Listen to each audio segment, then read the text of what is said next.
Well, today we're going to talk about the Great Depression and President Herbert Hoover's response to it. There's a lot of misunderstanding about this and a great many misconceptions, and I'd like to address them in the brief time we have today. So first, the Great Depression itself. American history textbooks take for granted that the Great Depression was caused by some inherent flaw in the free market, and that only wise government management of the economy can steer us clear of similar economic catastrophes in the future. This is the mainstream view held by everyone from Marxists to run-of-the-mill conservatives. The market economy, whatever its benefits, is said to be inherently unstable and susceptible to devastating downturns unless properly managed by central planners of one stripe or another. The business cycle, the boom and bust of prosperity and collapse, is said to be an unavoidable feature of capitalism that can be mitigated by government action, but never entirely eliminated. One major school of economic thought, the so-called Austrian school, named for the country of origin of its principal founders, rejects this casual mainstream assumption and places the blame for boom and bust elsewhere. Significantly, it was economists of this school, practically alone among economists in the 1920s, the rest of whom insisted to their later embarrassment that an age of permanent prosperity had arrived. It was these economists who predicted the Great Depression. And it was his elaborations on this theory that won F.A. Hayek the Nobel Prize in Economics in 1974. Hayek's Nobel sparked renewed interest in the Austrian theory of the business cycle, as did the bust that followed the dot-com boom of the 1990s, which was a textbook example of the Austrian theory in action. There's an article in the Quarterly Journal of Austrian Economics that you can find at Mises.org when you go under publications, written by Gene Callahan and Roger Garrison, that makes this argument about the dot-com boom and bust. But the Austrian theory can also shed light on the Great Depression, specifically one of the most catastrophic and least understood episodes in American economic history. Now, in his classic little essay on economic depressions, their cause and cure, Murray Rothbard suggested that any theory claiming to account for the business cycle has to be able to reckon with two empirical facts. First, it has to be able to explain why, all of a sudden, we should discover that entrepreneurs throughout the economy have made disastrous forecasting errors. Anticipating consumer demand for some product or service is the quintessential entrepreneurial function. Why should entrepreneurs who have achieved their position thanks to their previous success at anticipating consumer demand now commit such egregious errors? Not all markets are depressed during the bust period, to be sure. Some are flat, some are even counter-cyclical. But there is a dramatic imbalance toward losses rather than profits. What can account for this sudden cluster of entrepreneurial error? Second, the theory must explain why economic depressions tend to be considerably worse in so-called producer goods industries like construction, machine tools, and raw materials, and relatively mild in consumer goods industries. American history texts like to claim that so-called underconsumption caused the Great Depression. Americans supposedly could not afford to buy the goods the economy was producing.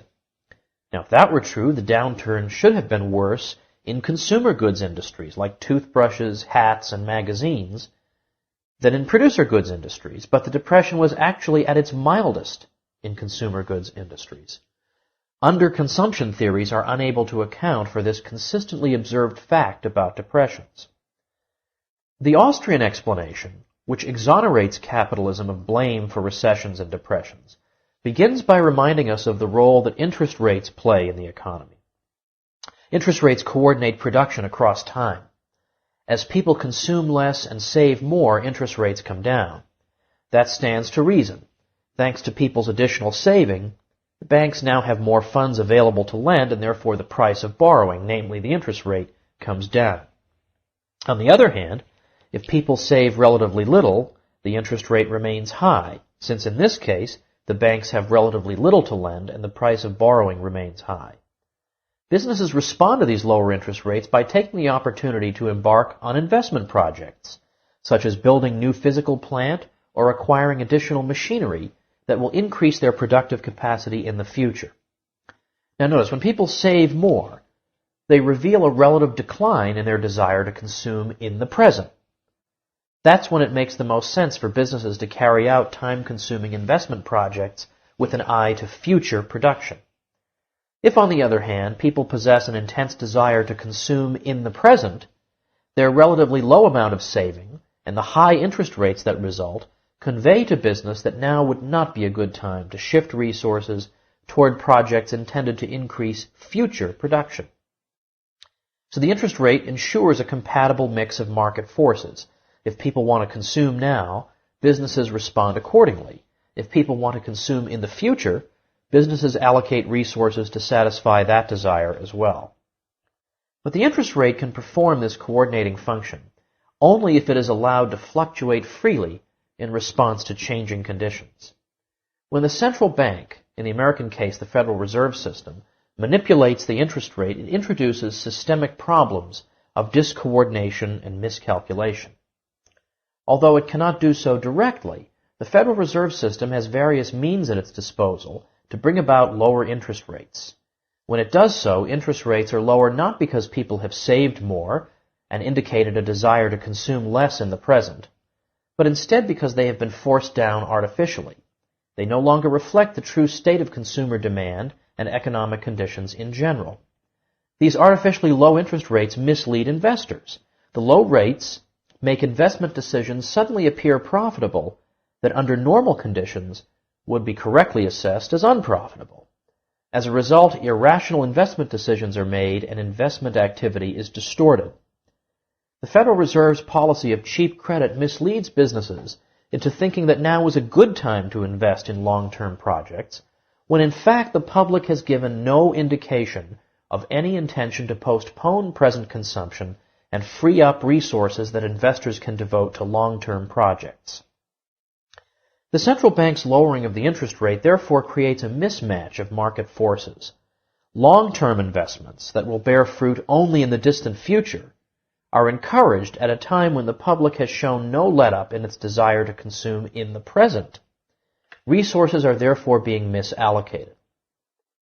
In the short run, the result of the central bank's lowering of interest rates is the apparent prosperity of the boom period. New construction is everywhere, businesses are expanding their capacity, and people are enjoying a high standard of living.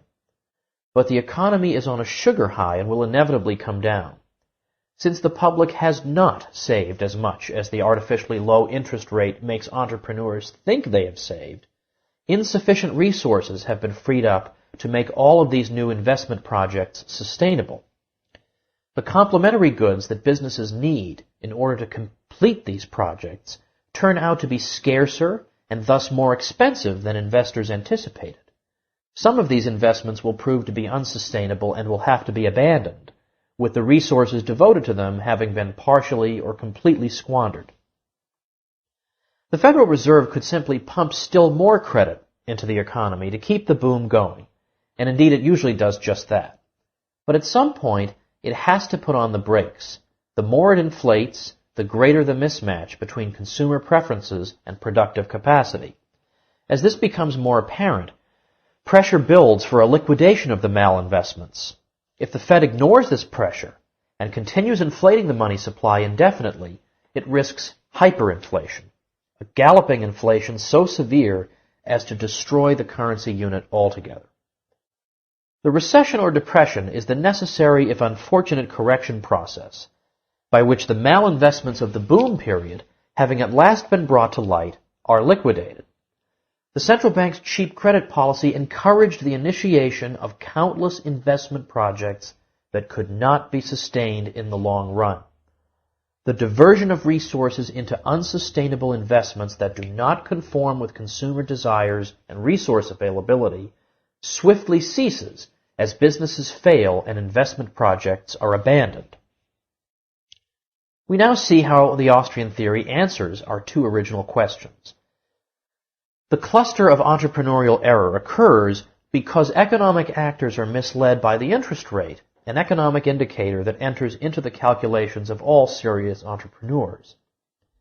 And the downturn is heavier in producer goods industries rather than consumer goods industries, because it is that sector in which the artificially low interest rates disproportionately attract investment.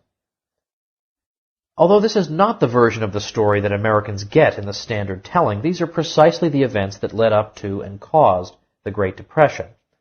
Contrary to popular belief, the 1920s saw a very substantial inflation of the money supply, which in classic Austrian fashion sowed the seeds of the inevitable collapse.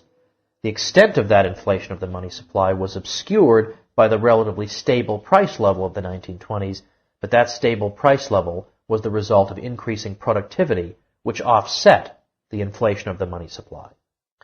Moreover, just as the Austrian theory would lead us to expect, the economic downturn disproportionately hit producer goods industries and not the consumer goods industries that under-consumptionist theories would lead us to expect.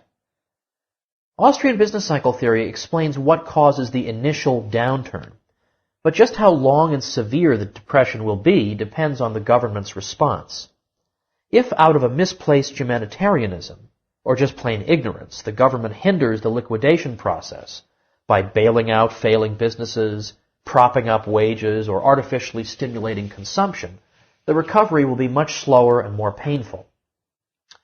For example, government-sponsored emergency loans merely prop up the unsound investment projects undertaken during the boom and the misdirected resources being squandered on them, and thus only intensify the problem. Wages and prices must be allowed to fluctuate freely, so that labor and capital may be moved rapidly into lines that make sense in terms of prevailing economic conditions.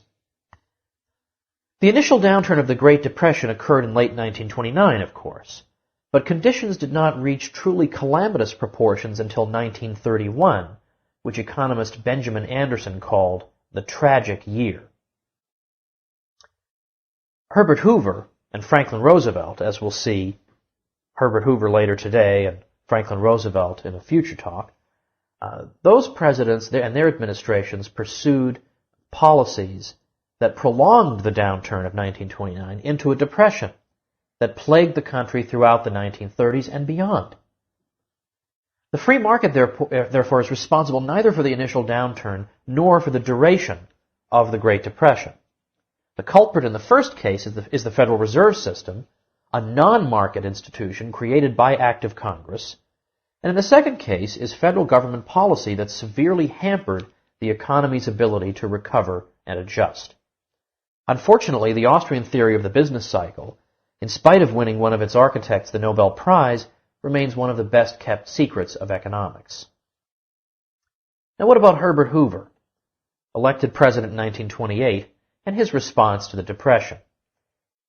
Well, the version of American history that students learn in school goes something like this. Herbert Hoover, who had the misfortune of being president during the Great Depression, was wedded to an old-fashioned philosophy of rugged individualism that was no longer relevant to the advanced American economy. When the Depression struck, therefore, Hoover did not take decisive action, since as a strict supporter of laissez-faire economics, he believed the government should never interfere in the economy. Well, this depiction of Hoover, which was fashionable among historians in the decades following Franklin Roosevelt's New Deal, has more or less been overturned, finally, in recent years. But while most professional historians have at last come to acknowledge the truth of the matter, the popular rendition of these events continues to portray Hoover as the laissez-faire stooge who could have helped people during a time of great deprivation, but callously allowed them to suffer. Well, first things first, did Hoover in fact believe in the unhampered market economy? Not at all, and he made this point clear time and again during his tenure as Secretary of Commerce throughout the 1920s. The United States, in the words of Hoover, had abandoned the laissez-faire of the 18th century. And he said new emphasis had been placed on, in his words, social and economic justice. And he went on to add, "We have learned that the impulse to production can only be maintained at a high pitch if there is a fair division of the product by certain restrictions on the strong and the dominant." Absolutely free competition, according to Hoover, yielded economic chaos and needed to be replaced by some form of voluntary economic planning. Hoover possessed the typical progressive confidence in the ability of various classes of experts to plan the economy scientifically, and more efficiently than could the aggregate of individuals and their own plans that comprised the unhampered market. But Hoover did not think the federal government should be the primary player in accomplishing this regulation and economic planning, since he believed that government power was difficult to control once unleashed, burdened the private economy, and undermined incentives to produce and innovate. The federal government should instead serve as the great coordinator of the various lesser organizations. In addition to local government, Hoover made specific mention of the chambers of commerce, trade associations, labor unions, bankers, farmers, and propaganda associations. Hoover looked to this kind of government-business cooperation to deal with issues ranging from unemployment to housing, industrial waste, and foreign trade. In normal circumstances, the Great Depression was an exception, as we'll see, the federal government would be confined to this coordinating role. The trade associations of which Hoover spoke were voluntary organizations of firms in a particular industry. Hundreds of them had been organized by the 1920s that were thought to serve a variety of useful social and economic purposes.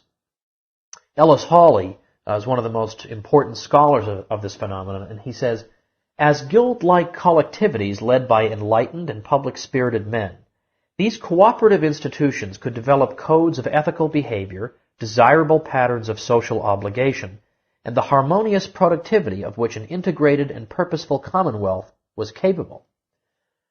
These associations were urged to adopt codes of so-called fair competition governing their industry that would limit each firm's liberty to some degree in order to stabilize the industry as a whole. Henry S. Dennison, president of Dennison Manufacturing Company, called for exactly that, and he said, "We must manage ourselves if we are to gain on the past. No laissez-faire, no unchanneled and unimpeded course of nature, no invisible hand will do it for us. We now find ourselves in a period of growing social self-control." Dennison's comments were typical of what people were hearing from business leaders in the early 20th century. One trade association executive condemned the businessman who operated his business, quote, "in entire disregard of the effects on his competitor and the rest of the industry." Another businessman complained, quote, "Our profits are absolutely unprotected." The American bottlers of carbonated beverages declared, "My desire shall not be to undersell my fellow bottlers, but to contend with them for first place in the quality of my products and the service I render my patrons." Business magazines consistently echoed this kind of talk. In the 1920s, the Federal Trade Commission, or FTC, held conferences with various industries in order to identify competitive practices that the bulk of existing firms considered unfair. So-called Group 1 rules governed practices forbidden by the antitrust laws. More interesting, though, were the Group 2 rules, which dealt with practices that were not strictly illegal, but that many firms in an industry simply agreed were unfair. The FTC expected the trade associations to police their own firms, but in many cases, the associations issued formal complaints with the FTC over member firms' Group 2 violations. The FTC sometimes issued cease and desist orders against offending firms. I might note as an aside that in a study for the George Washington Law Review, two scholars concluded that businesses at the time, quote, "were all too prone to regard as unfair competition almost any kind of active competition that discommoded them, particularly if it related to price." So here was an example of the much-touted government-business cooperation of the 1920s. Fair competition codes hampered newcomers to an industry. Established firms enjoy many advantages, including name recognition and public trust. If newer firms are to have any success against them, they need to be able to compete in particularly vigorous and innovative ways. But if competitive methods become fairly standardized through the kinds of agreements established during the 1920s, explains law professor Butler Schaefer, and the newer firm is required to adhere to the same patterns as the established firm, the newcomer will find itself at an even greater disadvantage. It will have been deprived of the means of offering the necessary inducements to attract customers away from the established firms. For all their pleasant rhetoric, therefore, these schemes amounted to conspiracies within many American industries to prop up prices and to suppress competition, although historians who in all other situations are willing to ascribe the basest motives to businessmen have typically been rather indulgent in their treatment of these codes. The medieval scholastics criticized the guilds of their day for doing exactly this. Now the same mentality had overtaken the American business community. Adam Smith's observation in the 18th century is apropos.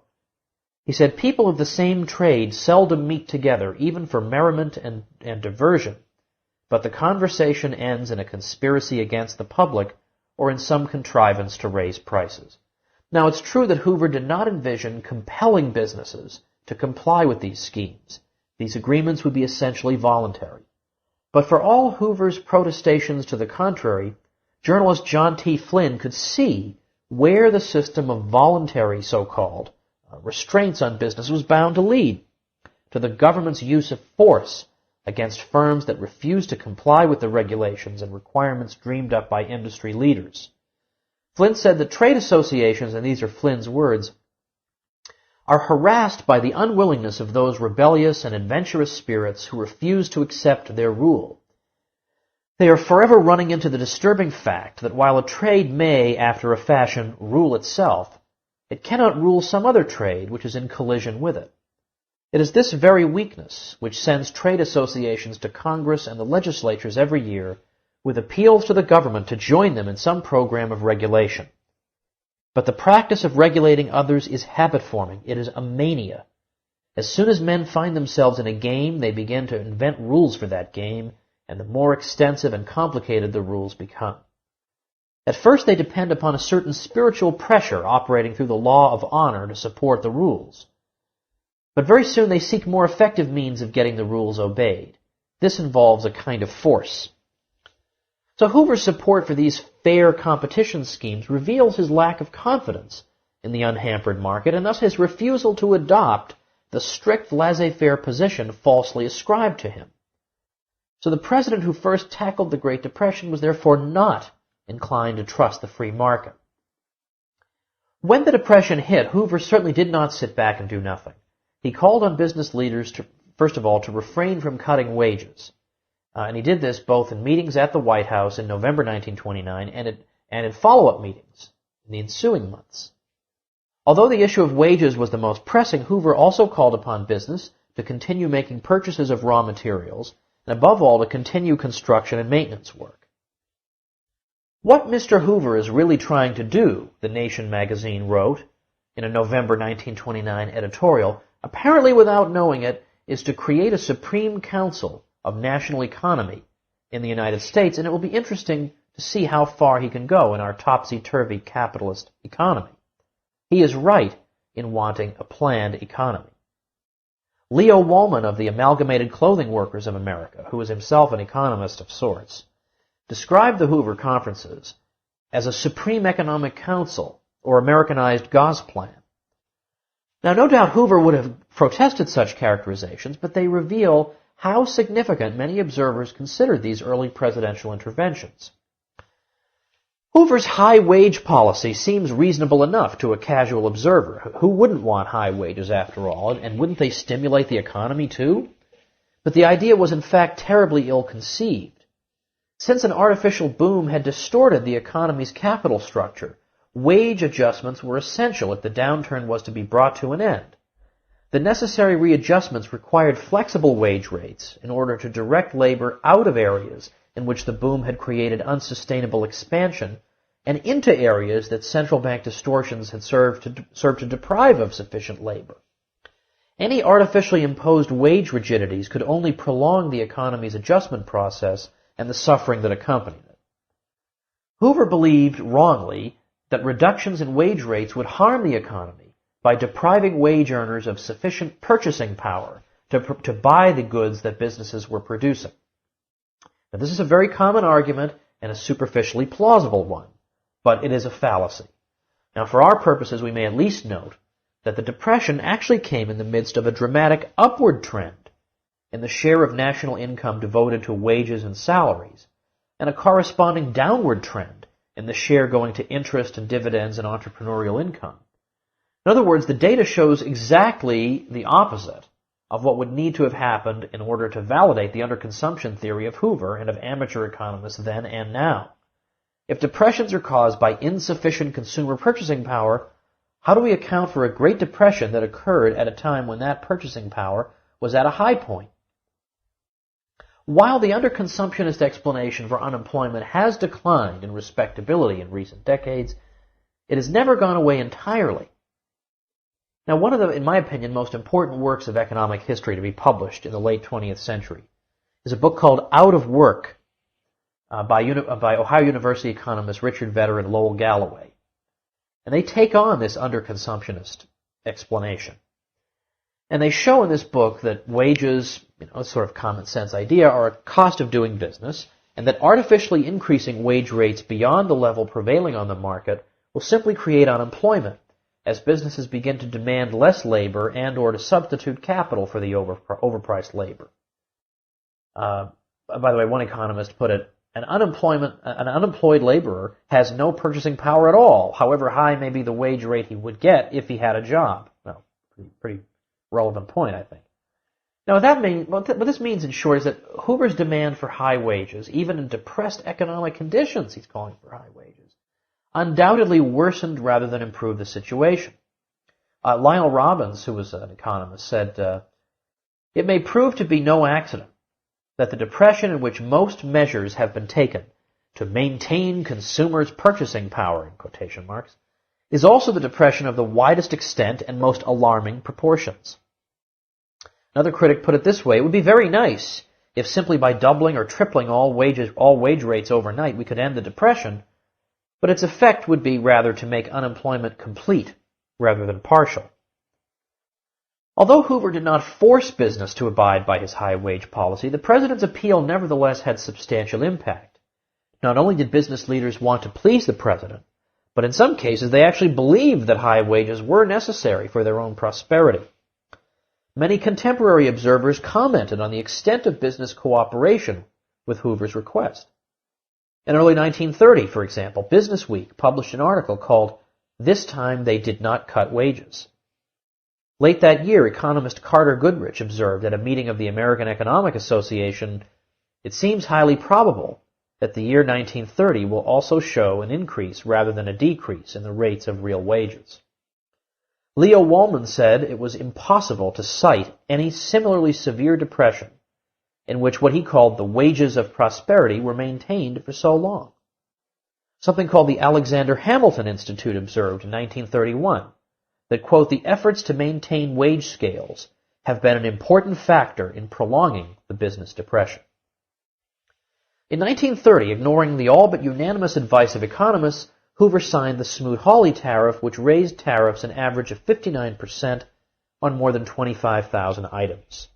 Among other things, the tariff damaged the American export sector when other countries retaliated by making it difficult, if not impossible, for Americans to sell their goods abroad.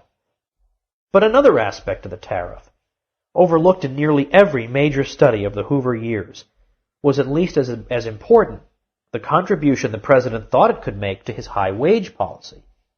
As Vedder and Galloway point out, tariffs insulate the owners of both labor and capital resources from foreign competition, allowing them higher prices for their output and, in the case of labor, higher wages. Vedder and Galloway go on to suggest that the unemployment rate would have been 3.8% lower by 1932 in the absence of these tariff increases, making the tariff responsible for about 20% of the increase in unemployment since 1929. Overall, Vedder and Galloway conclude that Hoover's high wage policy accounts for 77% of the observed increase in unemployment from 1929 to 1931. The high wage policy by no means exhausted Hoover's anti-depression program. Public works expenditures also increased dramatically under Hoover, with more money devoted to them in Hoover's 4 years than during the previous 2 decades. Substantial tax hikes were also introduced, as federal levies were imposed on countless products and services, and income tax rates approached World War I levels. Hoover's interventions to prop up farm prices at a time of general deprivation were a forerunner of Franklin Roosevelt's. Hoover also signed the Norris-LaGuardia Act on behalf of organized labor. There's more on that in my forthcoming book. He established the Reconstruction Finance Corporation, which extended low-interest loans to businesses in trouble and extended credit to the states in order to fund public works projects. So how in the world did Herbert Hoover get the reputation as a believer in laissez-faire when he was actually responsible for the greatest peacetime expansion of the federal government in American history to that point? It may have had to do with his hesitation to institute direct federal relief programs, preferring to lend money to the states for relief instead, or with his failure to spend still more money on public works programs. But the answer may also involve Hoover's opposition to Franklin Roosevelt's New Deal of the 1930s. Hoover did not reject the New Deal root and branch, nor could he if he wanted to be consistent, since so much of the New Deal grew out of his own programs. Rexford Tugwell, who was an important economic advisor to FDR, Franklin Roosevelt, later said most of what Hoover began would be taken over by Roosevelt and then called the New Deal. Hoover merely rejected the lengths to which FDR's interventions went, making his difference with FDR one of degree, not of kind. But historians have never been particularly good at drawing such distinctions, and thus was born the myth of the laissez-faire Hoover. Now, even those who concede that Hoover was far from passive in the midst of the Depression, these folks will typically conclude that even so, he still didn't do enough to address the country's economic woes. But Hoover's much more interventionist successor, Franklin Roosevelt, oversaw continuing double-digit unemployment and similarly dreadful statistics. Moreover, the depression that hit the country in 1920, which was in some ways worse than the Great Depression, was entirely over by 1921, when the country was once again setting production records. All President Warren Harding had done was cut government expenditures, the very opposite of the advice Keynesian economists gave presidents throughout the 20th century. Dare we propose that Hoover, instead of doing too little, did too much?